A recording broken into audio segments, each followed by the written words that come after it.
Hi friends, இந்த வீடியோவில் என்ன பார்க்க போகிறோம்னா பிடிஎஃப் சைஸை எப்படி ரெடியூஸ் பண்ணுறதுன்னு பார்க்க போகிறோம். வாங்க வீடியோக்குள்ளே போகலாம். ஃபஸ்ட்டு ஸ்மால் பிடிஎஃப் சைஸ் ரெடியூஸ்னு கூகுளில் சர்ச் பண்ணுங்கள்.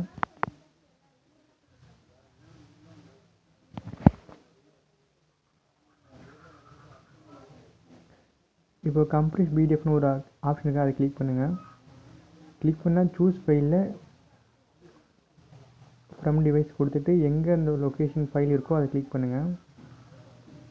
இப்போ நான் ஆதார் கார்டை சைஸை ரெடியூஸ் பண்ண போகிறேன், அதனால் நான் ஆதார் செலக்ட் பண்ணிக்கிறேன்.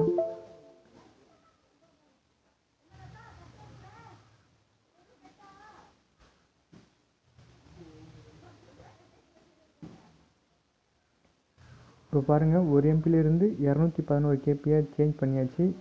கொடுத்துட்டு டவுன்லோட் கொடுத்தா டவுன்லோட் ஆகிடும் ஃப்ரெண்ட்ஸ்.